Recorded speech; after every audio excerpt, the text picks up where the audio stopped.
In this episode, we have the quartet of Matt Kelly, Jay Rosen, special guest Kristy Grant-Hart, and Tom With Fox. that, ladies and gents, we are on to fan favorites, shout outs, and rants. We'll keep the same order. So, Matt, do you have a shout out and or rant for us today? Yeah, I have a rant against Supreme Court Justice Sam Alito, who has really outdone the wackadoo wing of the Supreme Court, which is pretty much just him and Clarence Thomas at this point. But I had long thought that Clarence Thomas and the payoffs that he is getting from that billionaire supposed friend of his, Harlan Crow, that Clarence Thomas really took the cake with arrogance and tone deaf, just disinterest in his role, trying to be a good political leader in this country. It's obvious Clarence Thomas couldn't give two craps about that. But Alito really has taken it now to a new level with these new allegations against him that he also is taking lush trips at the expense of billionaires who wind up doing business in front of the Supreme Court. Like, clearly, that is at the least an appearance of corruption. I think it flat out is just corruption.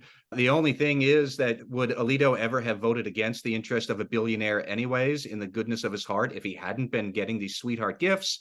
Maybe not, because Alito seems like he's been a bootlicker for these moneyed interests for pretty much his whole career on the court. But now he has this bizarro defense that he was taking these private fishing trips to Alaska because it was not like the seat was, because the seat was there on this private plane that this billionaire was offering me that has a value of $100,000, but the seat would have gone unused. So actually, I didn't have to declare anything because the seat was empty, and therefore, I guess it has no value. So I'm totally going to try that the next time I'm on a plane and I see an empty seat in first class. I'm just going to go and sit in it and try and tell the airlines that since it has no value, you can't charge me an upcharge for sitting here, or just maybe call the cops because I'm not supposed to do this at all. But clearly, Sam Alito thinks he can do whatever he wants. This man is arrogance incarnate. He really is just a walking argument for the fact that we do need term limits for Supreme Court justices. You can keep them on the payroll if you want, but then ship them back off to be a district judge after 12 or 18 years and let them go back to the hoi polloi that they are supposed to be acting in the best interests of, which are otherwise known as the citizens and people of the U.S., not just the billionaires or not Sam Alito, who clearly seems to think the only person who matters in this country is Sam Alito. I've had enough of that guy. Jay Rosen. I don't know how I follow that, but this is a rant as well. New England Patriots cornerback Jack Jones, who was arrested last Friday after having two firearms and a large caliber magazine found in his luggage at Logan International Airport, is being labeled a hypocrite after an old tweet criticizing Memphis Grizzlies star Ja Morant resurfaced. Here's what the Patriots corner said in his Twitter post, which was sent out live on May 15th, shortly before Morant was seen holding a gun in an Instagram live video. At Ja Morant, dumb, you letting social media and your pride ruin your money. Put them guns down and run that money up. Make one of your homies sign up for security or concealed carry if you feel like you need that bad. But you, the breadwinner, you got to start acting like it. Not only did Jones directly tweet at Morant, but he also told him to put those guns down. Advice that rings a bit hollow now that the Patriots defender's arrest for unlawful possession of a firearm. Kristy Grant-Hart. I like your theme, Jay. Okay, so I'm ranting as well. This is fun. This week or last 2 weeks, the DOJ came out with a statement that they have finally started a database to track their corporate crime issues, and that currently that has 11 actions in it. So that's awesome. And that they were going to start in April of 2023 and maybe go back maybe. When I worked as a baby attorney at Gibson Dunn in 2007, they had Excel sheets that were tracking all of these things, right? This was not high expense, difficult things. It's an Excel sheet. So I swear, I cannot believe that they didn't have anything tracking this at all. That's crazy to me. And the fact that the Senate, I believe, asked them, 3 different senators or Congress people asked them to start it. They didn't think about this themselves.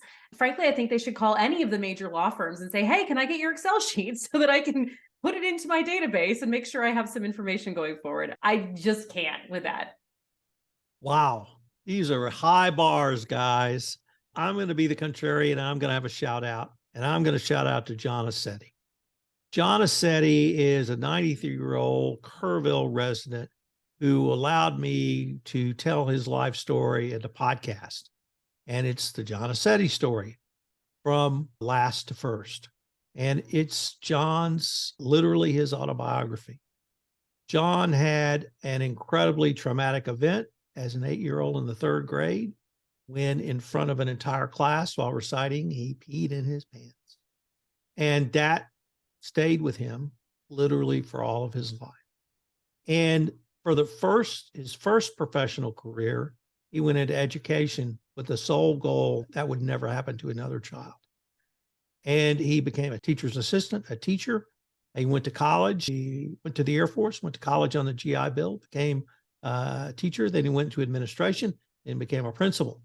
Then he started a second career where he and his wife literally went across the globe on behalf of the United States as a retired couple, helping small communities set up schools.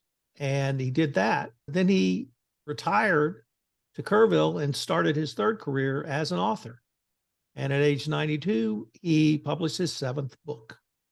If you haven't listened to the John Aceti story, I would urge you to do so. We've got comments from people from literally all over the world about how inspired they are by John, the first in his family to go to college, all the way to where he is now. So I want to shout out to John Aceti for letting me tell his story in the podcast format. He's got an autobiography coming out. I'll be talking about that as well. Ladies and gentlemen, this has been a great session. This is Tom Fox again. Thanks so much for listening to this episode of Everything Compliance Shoutouts and Rants. I hope you'll join the gang for the full episode, which posts on Thursday, June 29th. If you've enjoyed this podcast, I hope you'll subscribe, rate, and review wherever great podcasts are listened to. Everything Compliance, Shoutouts, and Rants is a special production of the Compliance Podcast Network.